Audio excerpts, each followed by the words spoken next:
请大家同心默祷。Let's pray in silence. Doa dalam hati.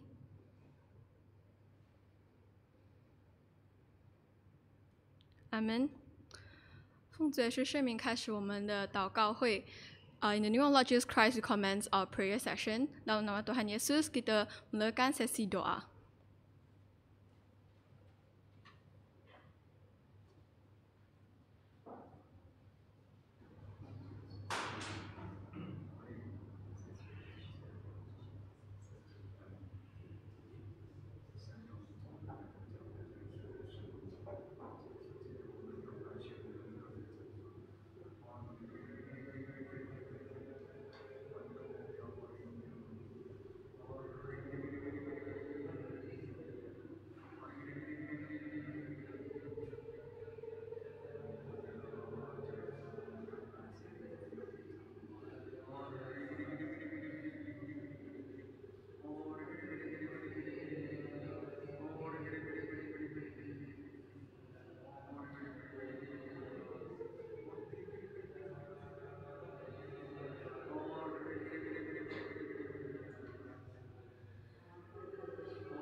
奉主耶稣圣名开始我们的诗颂环节。In the name of Jesus Christ, commence our hymnal session. Dalam nama Tuhan Yesus, kita mulakan sesi kidung. 我们一起在这个安息日早上的聚会当中，我们一起来赞美神。我们一起唱诗第260首 ，Sing Hymn 260. Nyanyi kidung 260. 2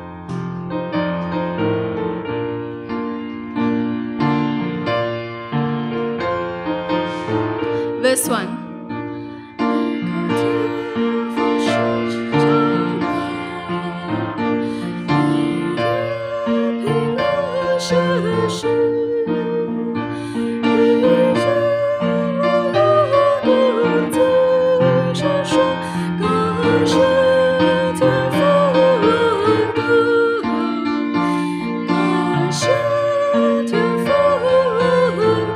Verse 2.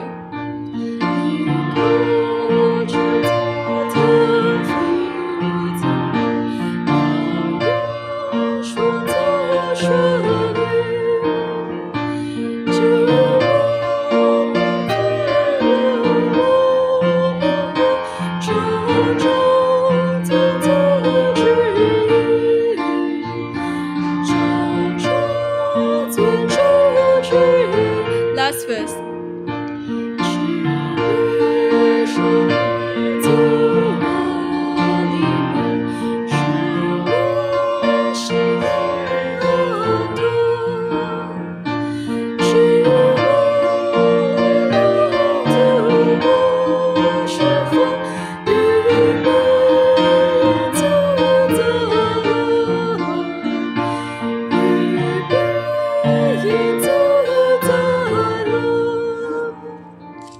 我们继续唱诗第223首 ，Continue sing hymn 223.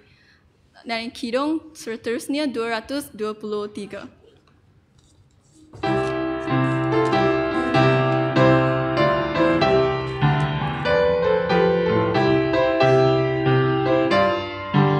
Verse 1.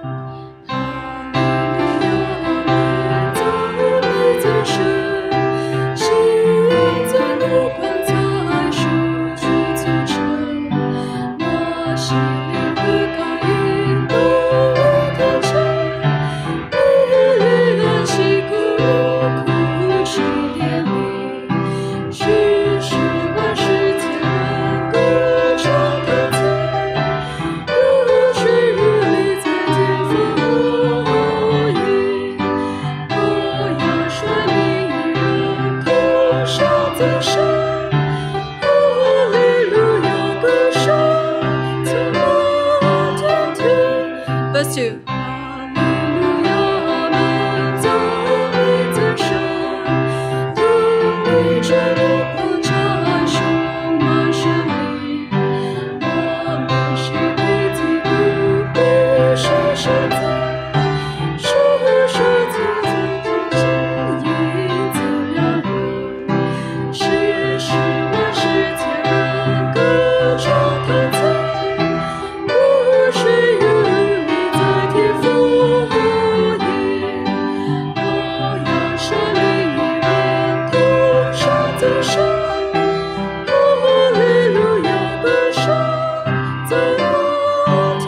Last verse.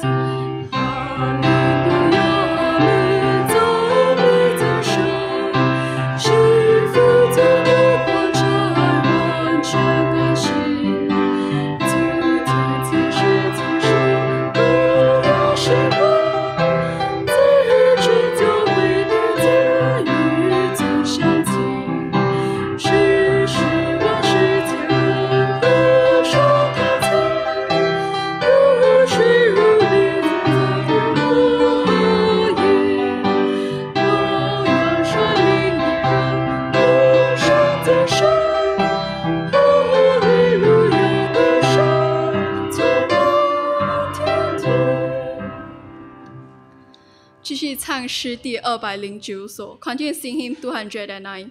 Dan kidung seterusnya 209.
Last verse.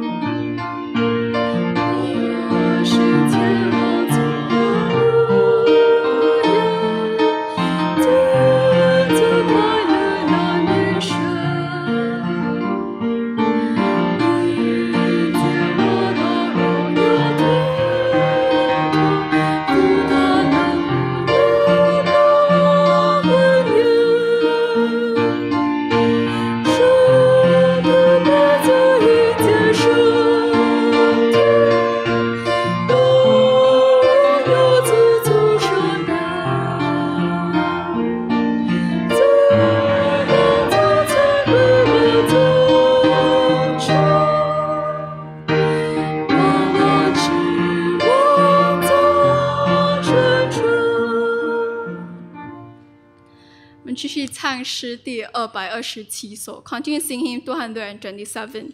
Nyanyi kidung seterusnya 227.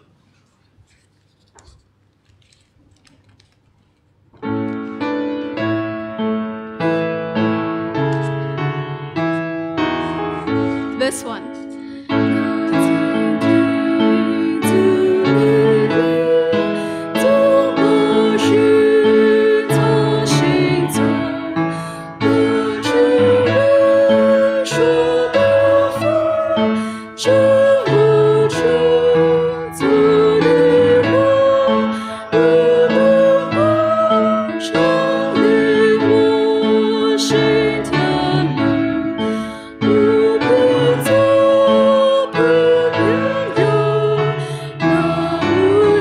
Verse 2.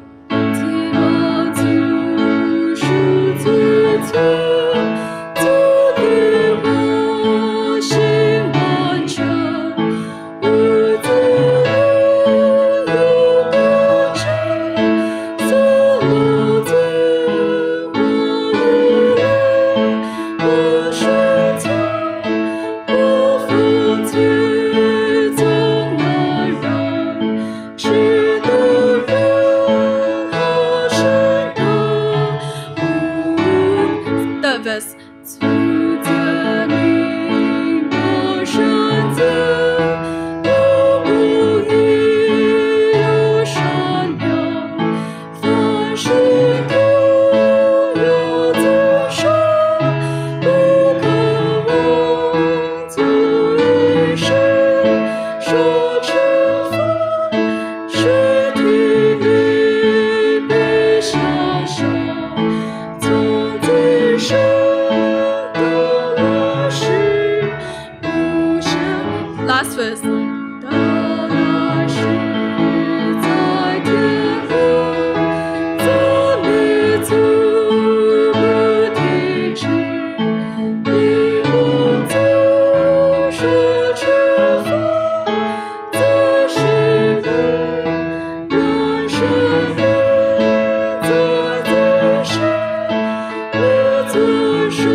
继续唱诗第232首 ，Continue sing hymn 232. Nyanyi kidung seterusnya 232.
Last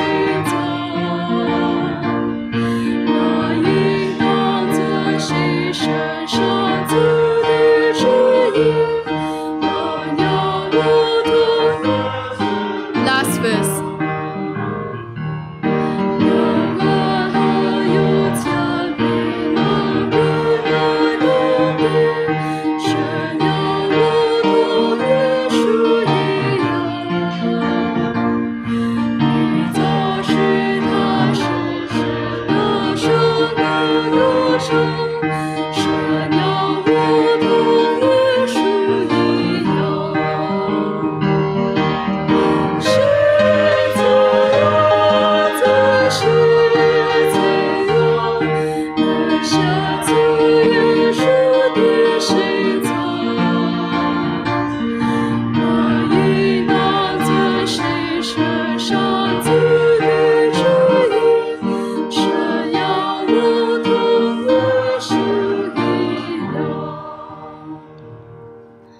我们诗颂到此，显然归主。Hymn session ends here.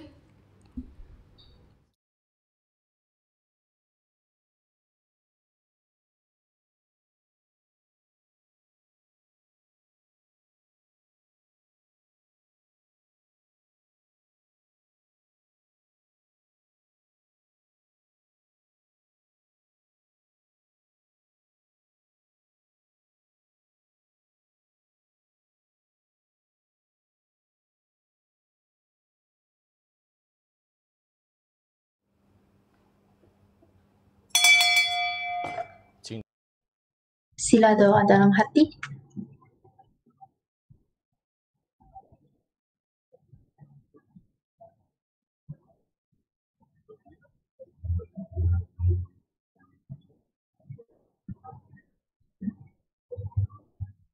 Amin.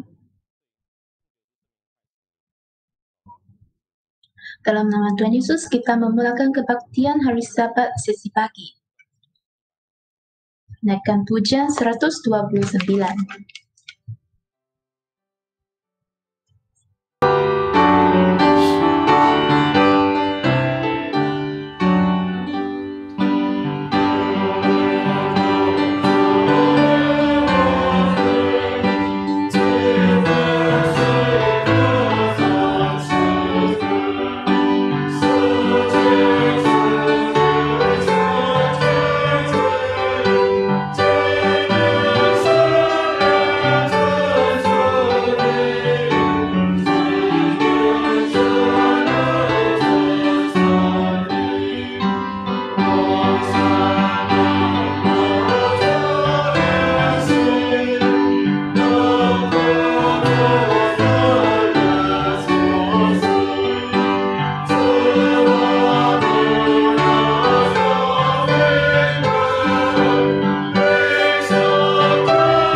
Seated.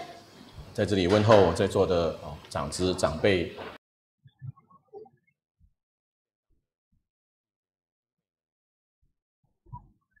Di sini mau mengucapkan salam sejahtera kepada saudara-saudari, para diakon, pendeta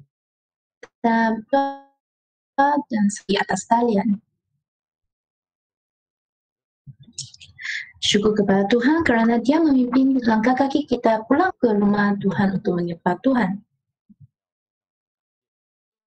Dalam doa kita harus kita naikkan kesyukuran. Kita bersyukur atas kepimpinan Tuhan Yesus dan pemeliharaannya.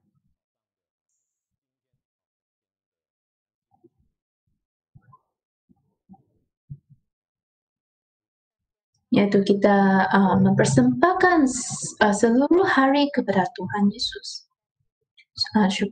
Semoga Tuhan akan memberkati supaya yang penyampai khotbah dan penerjemah dapat menyampaikan kehendaknya supaya kita dapat dibangunkan. Sehati sujud berdoa.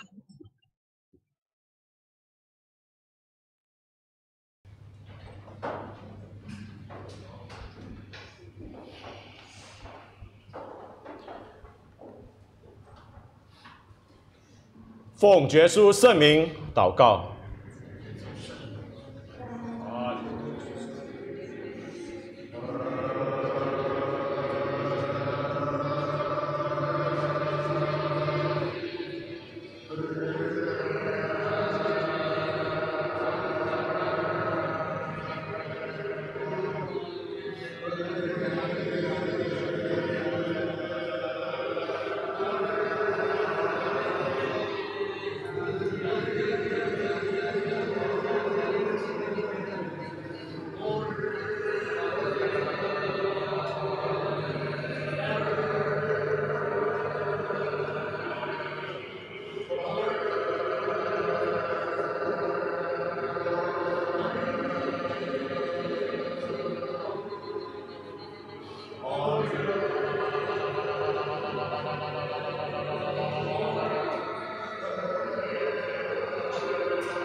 dalam nama Tuhan Yesus saya bersaksi.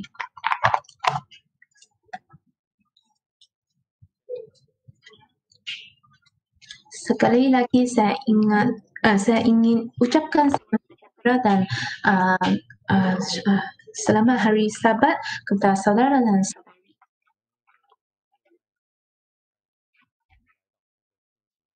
Syukur kepada Tuhan kerana kita datang ke hari Sabat lagi.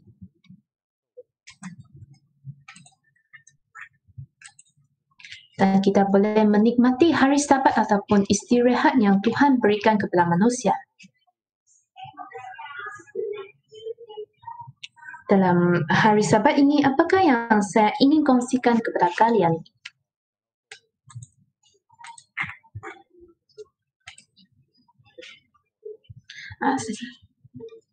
Saya berfikir bahawa apa yang kita katakan dan mendengar sudah pun banyak.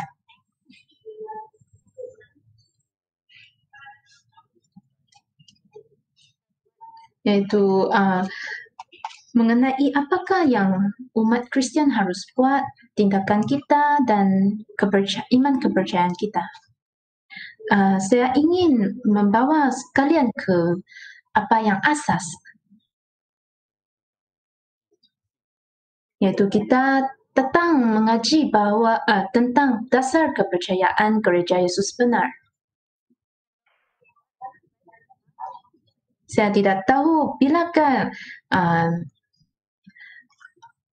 kita pernah membaca tentang dasar kepercayaan gereja kita lagi.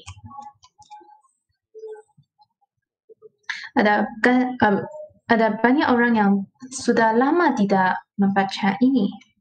Berapakah dasar kepercayaan kita?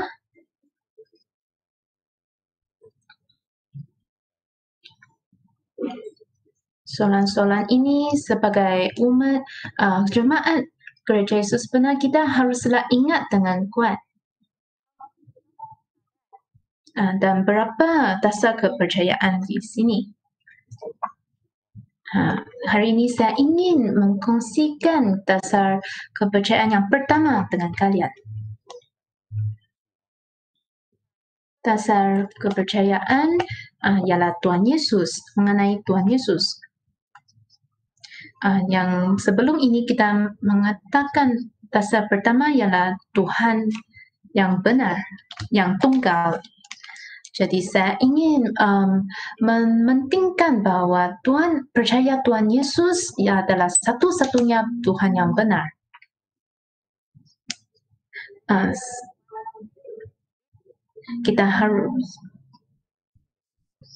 Kita harus tahu apakah yang kita percaya.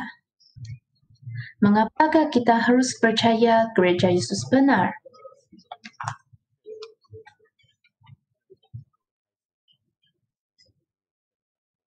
Dasar kepercayaan kita adalah tidak berubah semenjak kebangunan Gereja Yesus benar.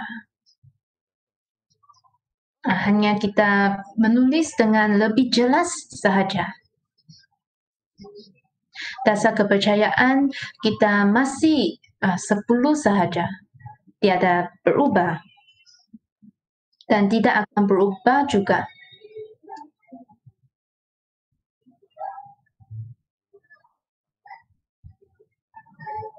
Kerana pendeta Yudas memberitahu kita,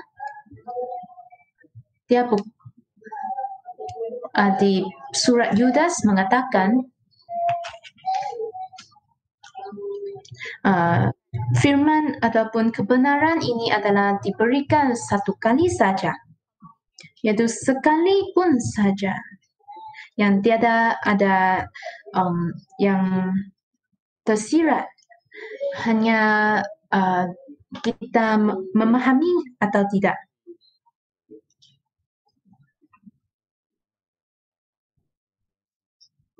Jadi, mengapakah ada pendeta ataupun jemaat yang akan mendapati benda yang baru?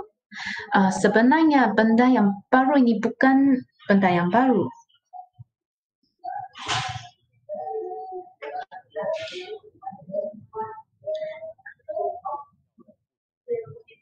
Jadi firman kita haruslah terus-menerus mendengar firman dan tidak berhenti-henti membaca Alkitab untuk memahaminya.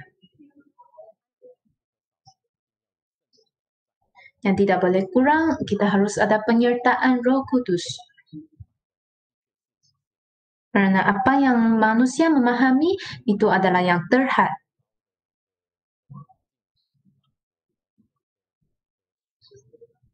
Terutamanya pengetahuan ataupun alam sekitar kita. Ini akan membuat pengenalan kita terhadap kebenaran ini akan menjadi tidak jelas. Yang paling penting ialah kita haruslah mempunyai hati yang suci untuk menerima firman ataupun kebenaran. Yaitu menerima apa yang ditulis di dalam Alkitab dan menerima pemimpinan Roh Kudus dan menerima pengharuan pergerakan Roh Kudus. Kesemua ini adalah yang sangat penting.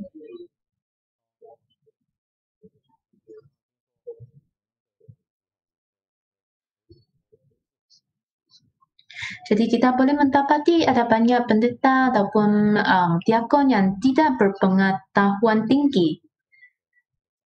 Terutamanya senior-senior yang pada zaman awal. Tapi mereka melalui pergerakan Roh Kudus barulah mereka menuliskan kesemua ini.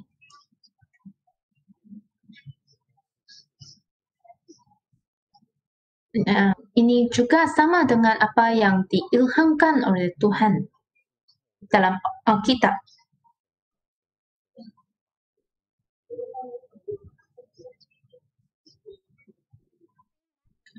Seperti Tuhan Yesus mengilhamkan manusia untuk menuliskan perkara tentang zaman akhir di dalam Alkitab.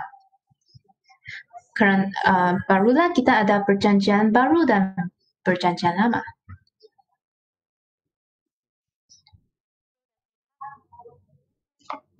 Dan kita ada informasi yang ditulis dalam Alkitab. Ada kalangan, ada banyak yang tidak berpengetahuan tinggi yang menulis Alkitab. Ada sesetengah adalah nelayan. Tapi mereka semua yang mereka tulis itu ada kebenaran. Ada sesetengah ialah petani. Kesemua ini adalah mempunyai pemimpinan Tuhan Yesus dan Roh Kudus.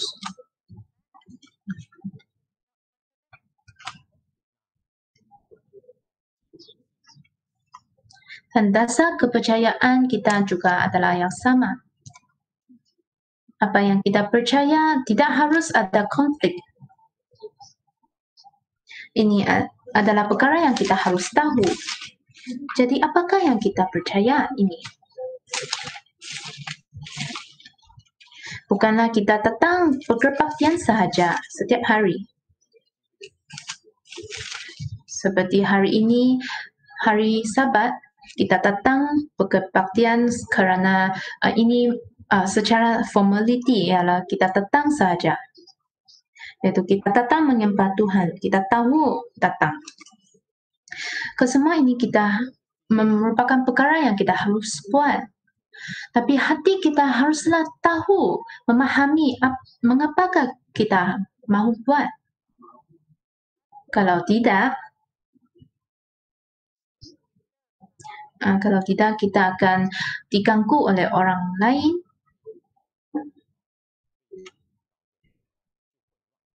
Kita akan melupakan apakah sebab kita menyembah Tuhan ataupun memegang hari Sabat ini. Dan kita akan tiada tumpuan perhatian. Dan tumpuan kita pun menjadi kabur. Kita tidak tahu apakah tujuan kita membuat perkara ini. Mengapakah kita memegang hari Sabat? Mengapakah kita menyembah Tuhan? Mengapakah kita menyembah Tuhan Yesus? Kesemua ini haruslah kita tahu di dalam hati kita. Kalau kita tidak faham, kita harus mencari kebenaran ini. Jangan kita mengikuti dengan secara buta. Kita harus tahu apa yang kita percaya. Barulah kita dapat mendirikan dasar kepercayaan kita. Dasar kepercayaan pertama kita ialah percaya bahwa Tuhan Yesus merupakan Tuhan yang satu-satunya. Tuhan yang benar yang satu-satunya. Percaya bahwa Yesus adalah firman yang menjadi manusia, yang berkorban mati di atas kayu salib demi menyelamatkan umat manusia yang berdosa. Yang paling penting ialah pada hari ketiga bangkit kembali dan naik ke syurga. Dia adalah juru selamat tunggal manusia, Tuhan semesta alam,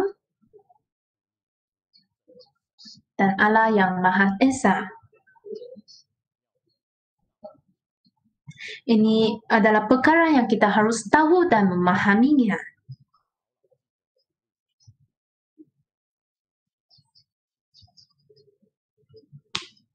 Kita haruslah ingati dengan kuat-kuat tentang dasar kepercayaan ini. Di Indonesia, di gereja Indonesia, sebelum mereka berkebaktian, mereka akan membaca dasar kepercayaan ini. Yaitu semua orang membaca dasar kepercayaan ini. Ini merupakan satu tabiat yang sangat baik.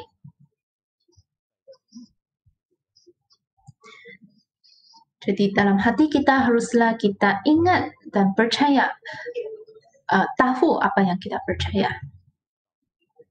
Yang dasar kepercayaan yang pertama ialah kita harus percaya bahwa Tuhan adalah firman yang menjadi manusia. Dia berkorban mati di atas kayu salib demi menyelamatkan orang yang berdosa. Dan pada hari ketiga dia bangkit kembali dan naik ke syurga. Dan dia adalah juru selamat tunggal manusia, Tuhan semesta alam yang mencipta dunia ini. Dan dia ialah Allah yang Maha Esa.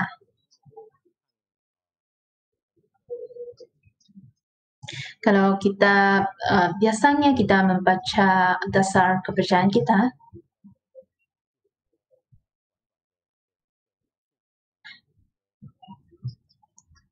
kita akan melihat ada penjelasan yang sangat pendek dan banyak ayat-ayat Alkitab yang menjelaskannya. Semasa kita membacanya, kita mungkin berasa sangat jemu. Jadi saya ingin mencuba cara yang lain supaya kita dapat memahaminya. Supaya kita ingat apa yang kita percaya. Mengapakah kita percaya Tuhan Yesus? Mengapakah kita mengatakan bahwa Tuhan Yesus ialah Tuhan yang tunggal? Mengapakah kita mengatakan bahwa Tuhan Yesus ialah Tuhan yang mencipta alam semesta ini? Mengapakah kita mengatakan Tuhan Yesus merupakan Tuhan yang firman menjadi manusia? Mengapakah kita mengatakan dia datang menyelamatkan manusia dan dia berkorban di atas kayu salib? Dan pada hari ketiga dia bangkit kembali. Selepas dia bangkit, apa yang dia buat? Nah, selepas itu bagaimanakah dia naik ke syurga? Kesemua ini merupakan jawapan yang kita harus tahu.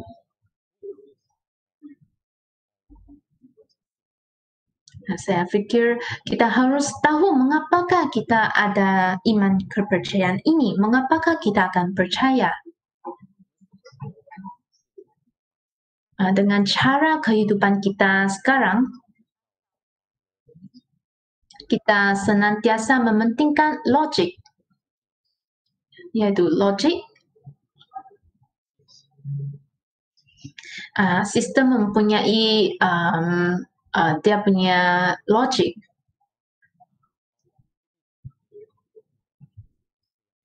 Sistem mempunyai atur caranya dan mengapakah dia tulis secara ini, dia jalan seperti ini.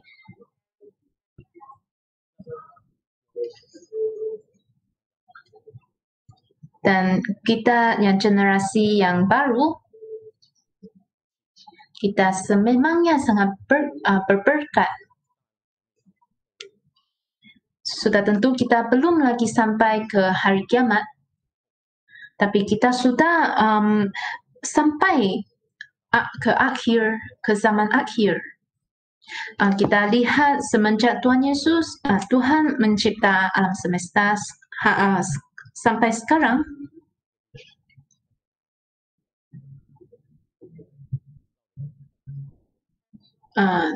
Sudah kita tahu akibatnya. Sebagai contoh, kita mahu percaya Tuhan Yesus.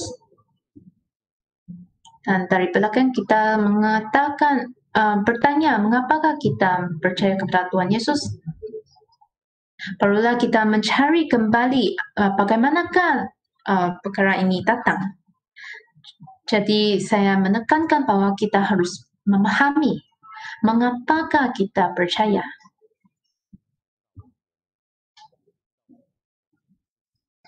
Mengapa kalau kita memahami mengapakah kita percaya, barulah kita tahu apa yang kita percaya.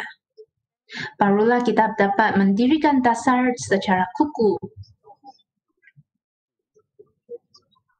Jadi mengapakah kita percaya mengikut pengalaman kita?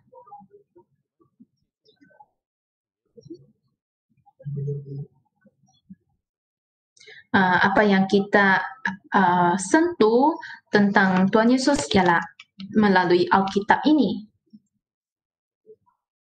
Tapi pernahkah kita bertanya mengapakah Alkitab tulis dalam cara ini?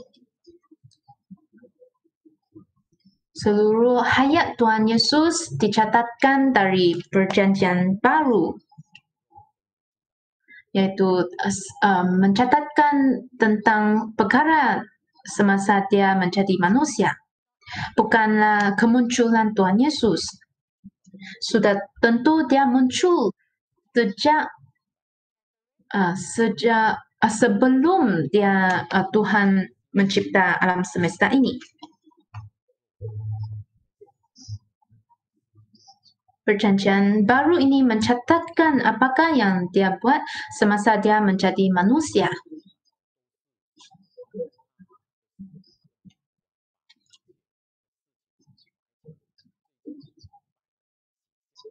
Tapi semua catatan di Perjanjian Baru merupakan rasul-rasulnya ataupun murid-muridnya yang mencatatkan mengikuti apa yang mereka faham.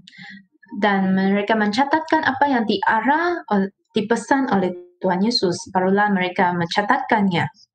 Barulah kita ada mempunyai Alkitab pada hari ini. Tapi pada mulanya mereka tidak faham.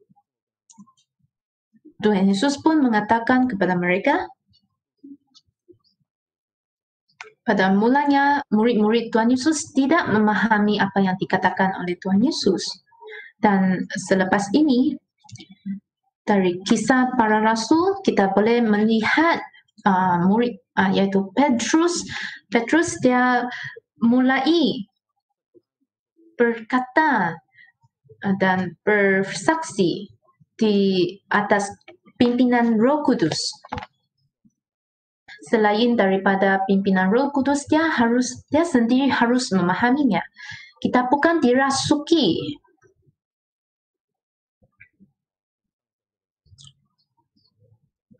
orang yang dirasuki oleh roh jahat, mereka tidak tahu apa yang mereka kata. Kalau kita dipenuhi oleh Roh Kudus, kita tahu apa yang kita cakap. Dan kita ada pimpinan Roh Kudus. Dan boleh menyebabkan orang lain memahami apa yang kita katakan.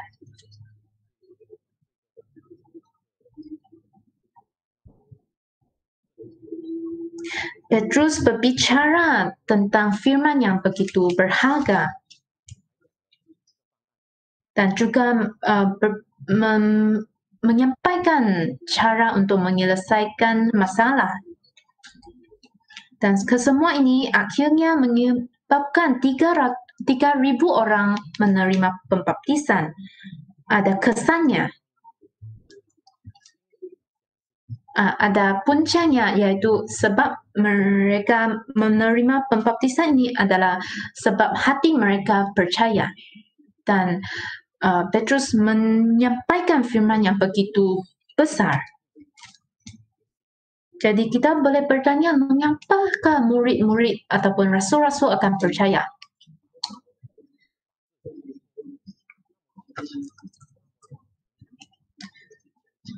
Mengapakah Petrus, Yohanes dan Paulus dapat menulis kesemua ini dengan sangat jelas? Mereka bukan menulis secara suka hati. Mereka menulis kerana mereka percaya. Mereka bukan sahaja percaya barulah mereka menulis, mereka juga melakukan firman.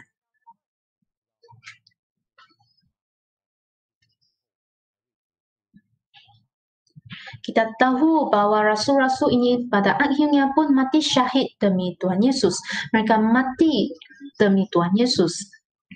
Mengapakah mereka berbuat demikian? Kerana mereka tahu apa yang mereka percaya. Ini adalah perkara yang kita harus memahami.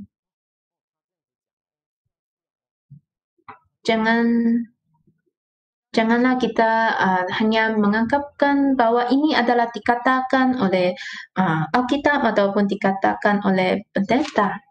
Kita haruslah memahami mengapakah mereka akan berbuat demikian. Apakah maksud makna di belakang? Pada mulanya kita haruslah memahami mengapakah Rasul akan menulis Alkitab secara ini.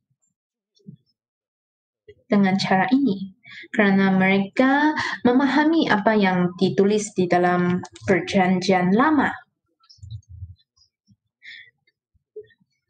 Kerana pada waktu itu mereka tiada Perjanjian Baru, mereka tulis mengikut Perjanjian Lama. Kalau kita mahu tahu mengapakah pendeta ataupun diakon bercakap sedemikian, kita mahu faham mengapakah rasul-rasul ataupun murid-murid akan berkata sedemikian. Barulah kita dapat memahami apakah logik di belakang ini. Kita harus mengukuhkan dengan iman kita. Barulah kita boleh percaya bahwa Tuhan Yesus adalah Tuhan, satu-satunya Tuhan yang benar. Mengapakah mereka sangat percaya dengan sangat kuat? Sehingga mereka boleh mati untuk Tuhan Yesus. Iman kepercayaan ini adalah yang benar. Kalau tidak, mereka tidak akan mati untuk Tuhan Yesus. Kita melihat bukti ini yang saya carikan. Kita lihat Injil Yohanes.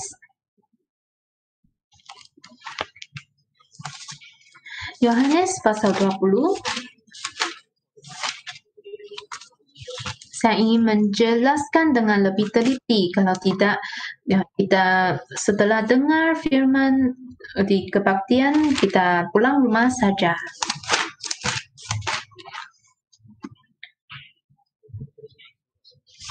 Kita lihat Injil Yohanes pasal 20 ayat pertama.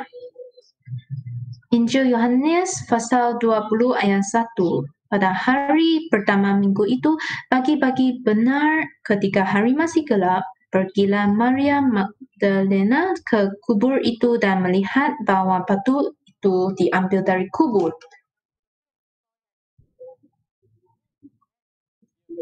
Ayat 2, ia berlari mendapatkan Simon Petrus dan murid yang lain yang dikasihi Yesus dan berkata kepada mereka, Tuhan telah diambil orang dari kuburnya dan kita tidak tahu di mana ia diletakkan.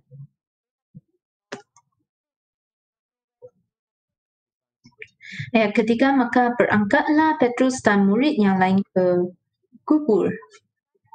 Murid yang lain itu ke kubur. Ayat 4, keduanya berlari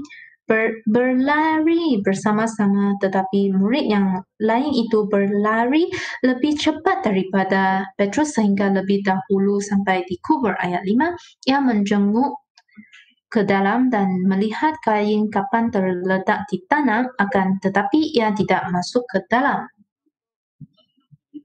Ayat 6, maka datanglah Simon Petrus yang juga menyusul dia masuk ke dalam kubur itu.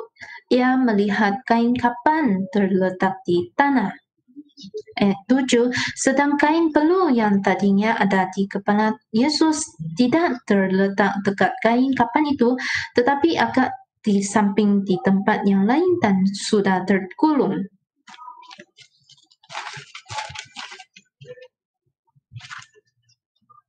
Kita meneliti ayat 8. Ayat 8, maka masuklah juga murid yang lain yang lebih dahulu sampai di kubur itu dan ia melihatnya dan percaya.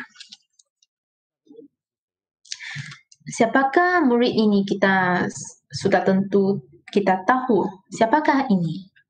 Siapakah murid ini? Siapakah murid ini?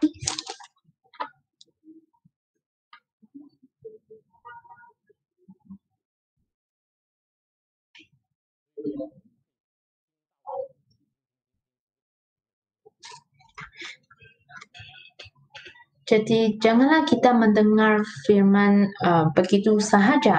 Siapakah murid ini? Siapakah murid ini? Yaitu Yohanes. Kerana Injil ini adalah ditulis oleh Yohanes.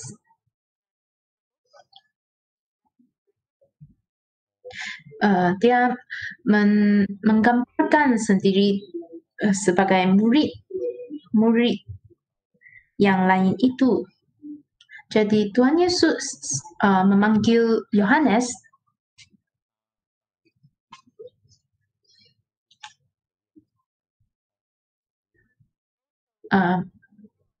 dia merupakan Yohanes yang menulis Injil Yohanes dan yang menulis Wahyu. Dan di sini dia mengatakan sampai di kubur itu dan ia melihatnya dan percaya. Apakah dia percaya? Dia tidak menulis apa yang berlaku di depan. Hanya menulis tentang mereka pergi ke kubur setelah Maria memberitahu mereka. Sebenarnya ada perkara yang lebih jelas. Kita lihat Injil Lukas pasal 24. Injil Lukas pasal 24 ayat 4. Ayat 4, sementara mereka berdiri termangu-mangu kerana hal itu, tiba-tiba ada dua orang berdiri dekat mereka memakai pakaian yang berkilau-kilauan.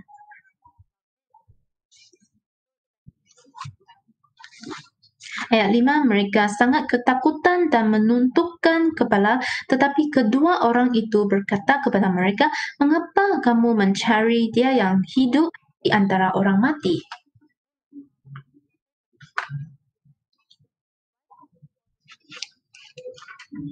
Ayat 6, ia tidak ada di sini, ia telah bangkit. Ingatlah apa yang dikatakannya kepada kamu ketika ia masih di Galili.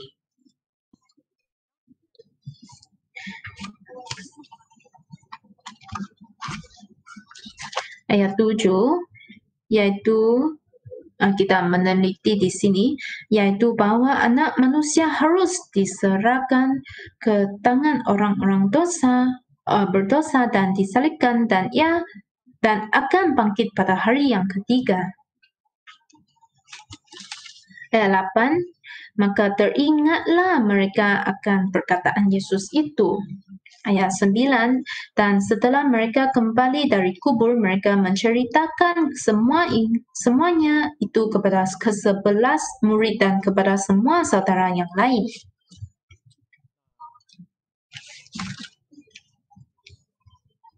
Nah, kita baca ayat 12. Ataupun ayat 11, tetapi bagi mereka perkataan-perkataan itu seakan-akan omong kosong dan mereka tidak percaya kepada perempuan-perempuan itu. Mereka tidak percaya. Ayat 12, sungguh pun demikian Petrus bangun lalu cepat-cepat pergi ke kubur itu. Ketika ia menjenguk ke dalam, ia melihat hanya kain kapan saja. Lalu ia pergi dan ia bertanya dalam hatinya apa yang kiranya telah terjadi. Kita tahu bahwa Injil Lukas adalah ditulis oleh Lukas. Ini adalah perkara yang Lukas tahu.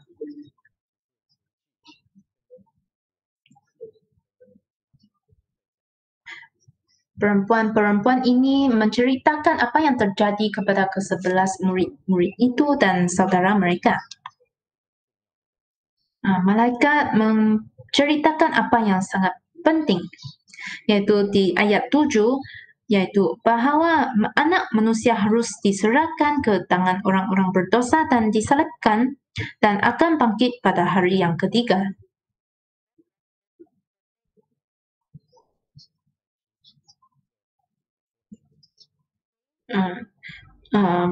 Malaikat mengingati mereka tentang ayat ini.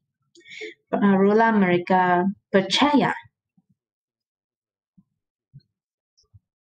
Murid-murid pada waktu itu mungkin hati mereka tidak gembira, hati mereka tidak percaya. Tapi ayat itu adalah dikatakan oleh malaikat dan ini boleh menjadi saksi. Dan seterusnya kedua-dua murid ini barulah cepat-cepat pergi ke kubur itu. Dan pada waktu itu Yohanes melihat dan dia percaya. Apakah yang dia percaya? Dia percaya apa yang dikatakan oleh Tuhan Yesus. Dia tahu bahwa Tuhan Yesus disalibkan. Dia tahu bahwa Tuhan Yesus sudah mati. Dan seterusnya, dia tahu bahwa anak manusia harus diserahkan ke tangan orang-orang berdosa. Dia tahu siapakah orang-orang berdosa ini. Seterusnya, dia bangkit pada hari yang ketiga.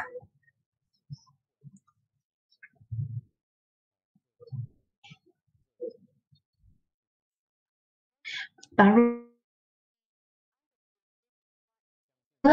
Tuhan Yesus mengatakan sebelum ini. Dia percaya bahwa Tuhan Yesus sudah bangkit. Dia percaya bahwa apa yang dikatakan Tuhan Yesus adalah yang benar. Jadi barulah iman kepercayaan mereka menjadi sangat kukuh pada waktu itu. Barulah mereka tahu apa yang mereka percaya. Tuhan Yesus tidak naik ke surga selepas dia bangkit dengan segera. Kita lihat Kisah Para Rasul pasal 1 ayat 3. Pasal 1 ayat 3.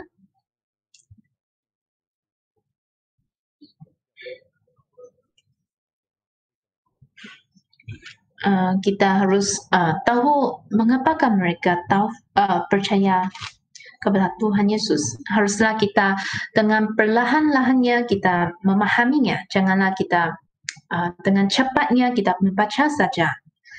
Ayat ketiga, Kita membaca dengan teliti ayat 3 kepada mereka ia menunjukkan dirinya setelah penderitaannya selesai dan dengan banyak tanda ia membuktikan bahwa ia hidup sebab selama 40 hari ia berulang-ulang menampakkan diri dan berbicara kepada mereka tentang kerajaan Allah.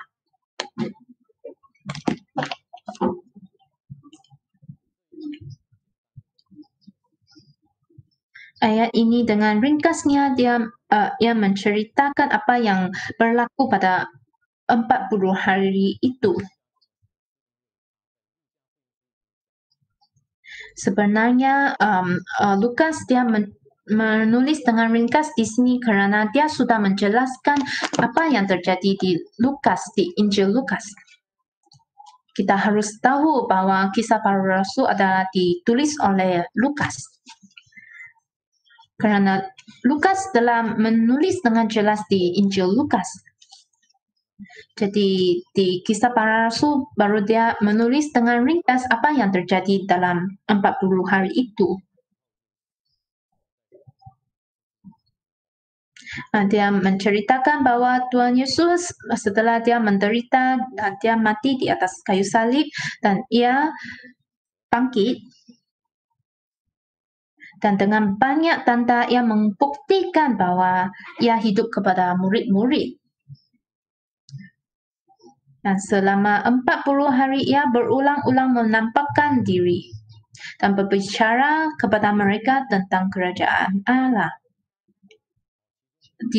Kesemua ini dicatatkan di mana? Ada yang dicatatkan di Injil Lukas, Injil Matius, Markus pun ada mencatatkan 40 hari ini. Kalau kita mau lihat, kita boleh lihat Injil Lukas pasal 24 selepas Tuhan Yesus bangkit.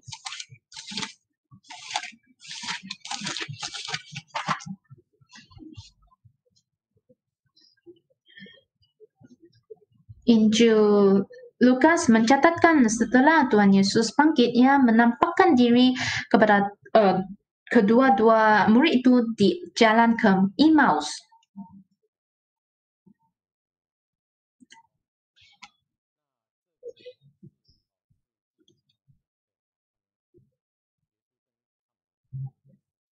Yaitu di sini mencatatkan apa yang Tuhan Yesus berbicara kepada dua orang murid-murid itu. Apa yang kita harus mengambil perhatian? Yaitu ayat 25. Pasal 24 ayat 25. Lalu ia berkata kepada mereka, "Hai kamu orang bodoh, betapa lambannya hatimu sehingga kamu tidak percaya segala sesuatu yang telah dikatakan para nabi." Walaupun mereka memahami apa yang dicatatkan di Perjanjian Lama, apa yang mereka belajar ialah ayat-ayat daripada Perjanjian Lama. Tapi apa yang Tuhan Yesus mengatakan mereka tidak faham. Tuhan Yesus mengatakan bahwa mereka lambannya hati. Sesudah mereka mendengar perkataan Tuhan Yesus, mereka tidak percaya. Kita hari ini pun sama, kita sudah mendengar. Tapi adakah kita percaya sepenuhnya? Ataupun ada orang yang percaya jadi kita mengikuti orang itu. Pendeta itu dia bercakap macam benar, jadi kita percaya saja. Tapi hati kita, adakah kita percaya dengan sepenuh hati? Ataupun kita seperti apa yang dikatakan oleh Tuhan Yesus, lambannya hati kita percaya. Ayat 26, bukankah Mesias harus menderita kesemuanya itu untuk masuk ke dalam kemuliaannya? Ayat 27, lalu ia menjelaskan kepada mereka apa yang tertulis tentang dia dalam seluruh kitab suci mulai dari kitab-kitab Musa dan segala kitab nabi-nabi.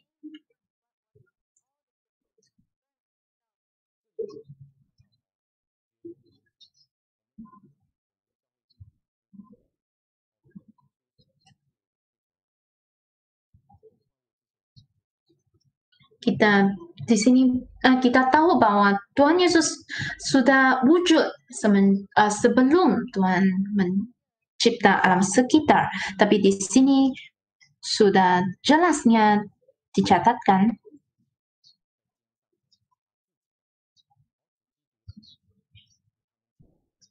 yaitu Tuhan Yesus menjelaskan kepada mereka apa yang tertulis tentang Dia dalam seluruh kitab suci mulai dari kitab-kitab Musa dan segala kitab nabi-nabi. Barulah apa yang mereka tulis di Perjanjian Baru, barulah sangat jelas. Mereka sudah tahu rahasia ini. Sebenarnya ia bukan rahasia. Bagaimanakah mereka boleh faham? Yaitu semasa Tuhan Yesus, selepas dia bangkit, Tuhan Yesus menjelaskan kepada mereka dengan jelas. Jadi apa yang mereka percaya ialah mereka percaya tentang apa yang diajar oleh Tuhan Yesus. Yaitu mereka percaya apa yang dijelaskan oleh Tuhan Yesus.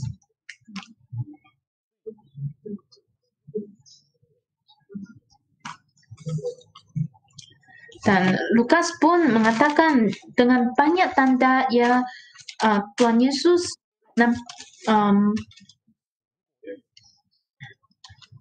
membuktikan bahwa ia hidup dalam ke-40 hari ini ia berulang-ulang menampakkan diri kepada murid-murid.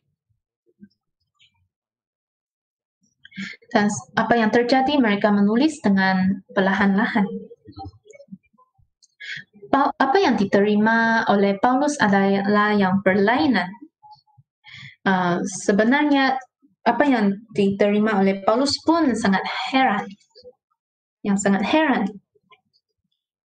Apakah yang Paulus tahu pun sangat heran. Kita tahu bahwa dia terima dengan terima daripada Tuhan Yesus yang kita boleh berbanding.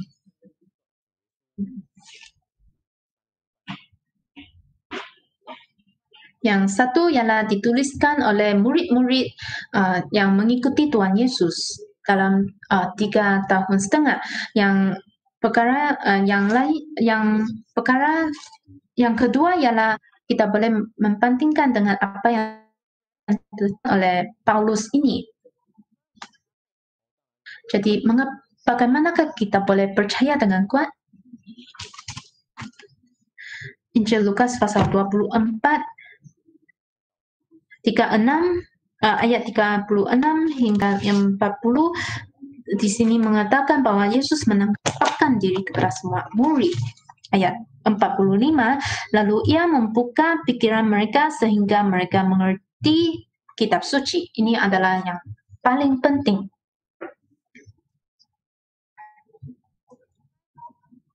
Yesus membuka pikiran mereka sehingga mereka mengerti kitab suci.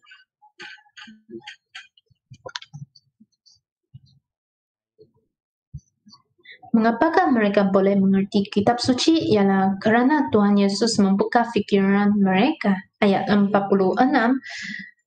katanya kepada mereka ada tertulis demikian, Mesias harus menderita dan bangkit dari antara orang mati pada hari yang ketiga. Ayat 47 dan lagi dalam namanya berita tentang pertobatan dan pengampunan dosa harus disampaikan kepada segala bangsa mulai dari Yerusalem. Ayat 48, kamu adalah saksi dari semuanya ini.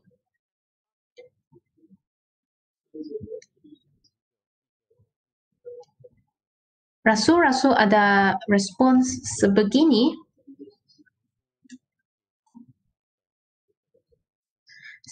sememangnya merupakan karunia yang Tuhan Yesus memberikan kepada mereka. Tapi karunia ini haruslah mereka sendiri menerima dan memahaminya. Dan memesan mereka untuk membuat saksian. Setelah mereka memahami, mereka melihat Tuhan Yesus dengan mata sendiri. Mereka sememangnya berberkat.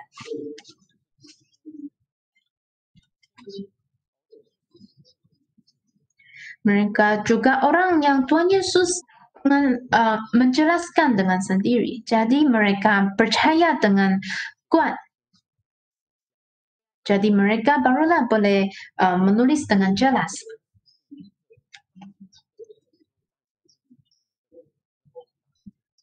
Jadi mengapakah Petrus boleh berdiri dan berbicara tentang firman yang begitu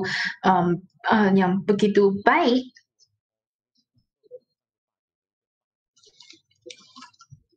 Dan juga boleh dia memberitahu cara yang begitu baik di Kisah Para Rasul pasal 2 ayat 38.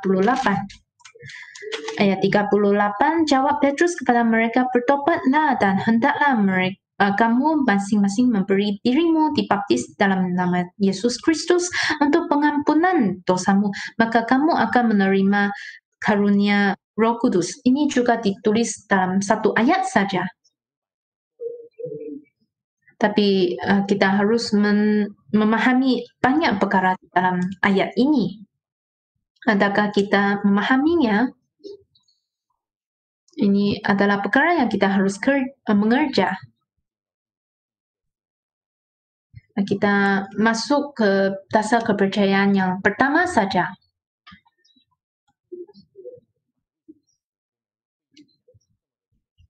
Kalau kamu tidak memahami mengapakah rasul-rasul ada kepercayaan yang kuat ini, bagaimanakah mereka percaya?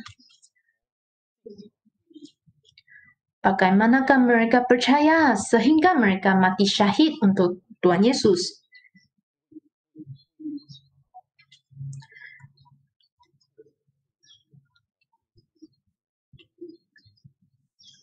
Kalau kamu tidak akan memahami mengapakah tulisan mereka sangat akan tulis secara sedemikian, dan kamu tidak akan memikir dengan secara mendalam apa yang mereka menceritakan, kamu hanya mengikuti secara buta.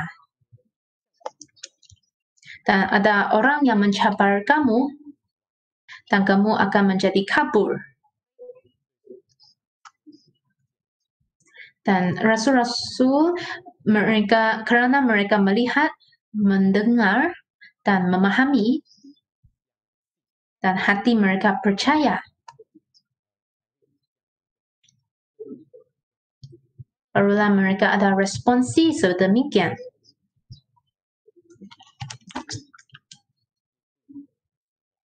Lain kali semasa kita masuk percaya bahwa Tuhan Yesus adalah satu-satunya Tuhan yang benar, kita boleh membaca ayat-ayat ini dengan sangat teliti dan jelas.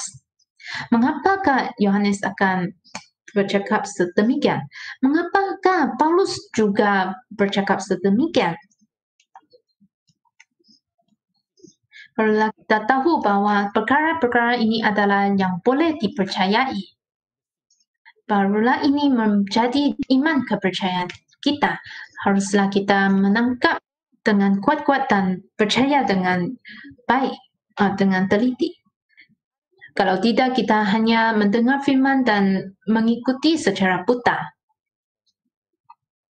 Dan semasa Ayub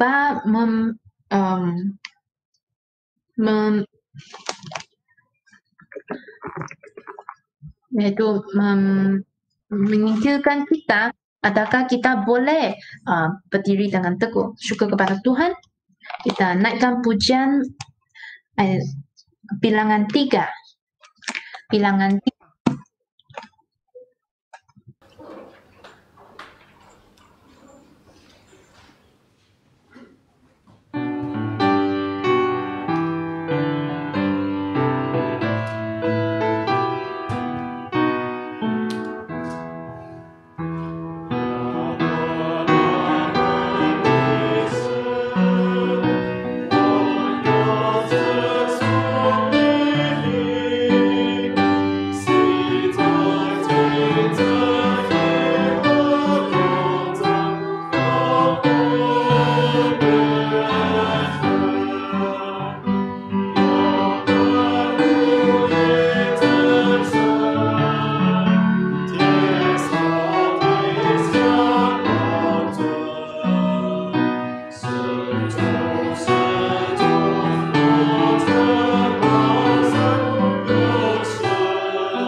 Sebenarnya kita boleh mengaji sendiri selepas kita pulang ke rumah.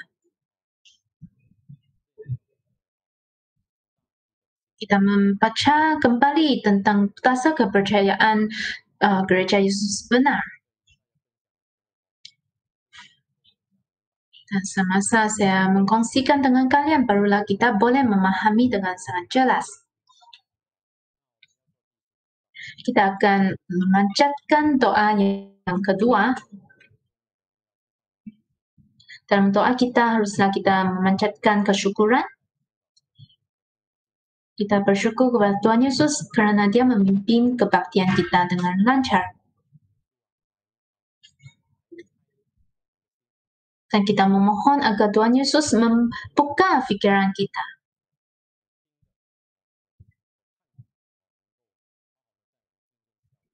Supaya apa yang kita dengar dan melihat dapat digadam dalam hati kita dengan baik.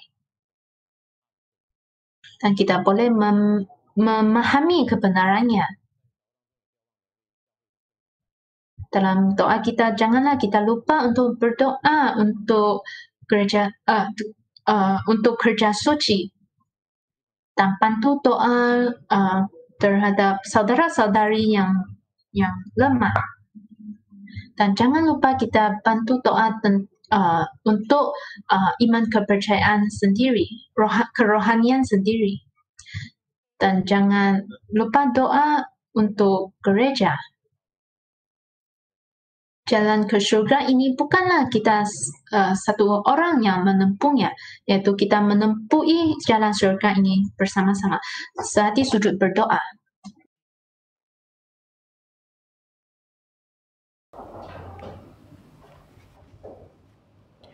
奉耶稣圣名祷告。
亲爱救主，请听我祷告。今有别人蒙主垂听，使我一赞恩。亲爱救主，请听我祷告。今有别人蒙主垂听，使我一赞恩。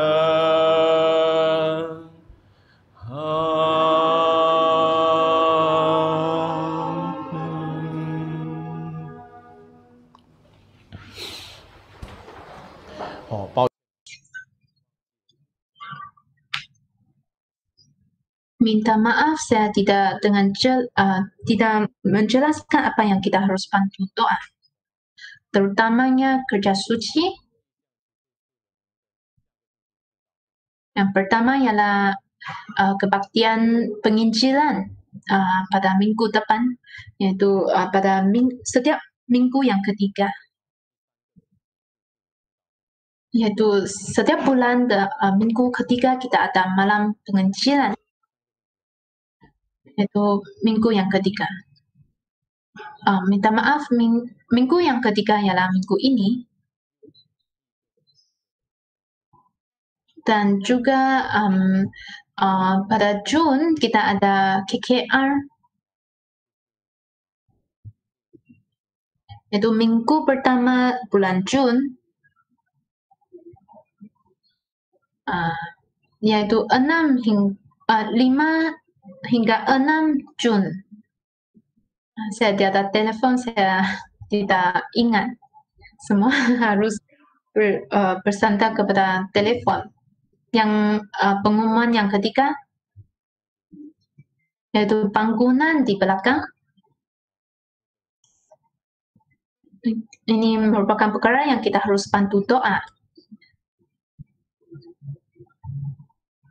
2 hari yang lalu saya sudah mengumumkan dia telah memberikan harga yang kita mahu. Tapi kita harus menggunakan wang, memerlukan wang untuk membaiki.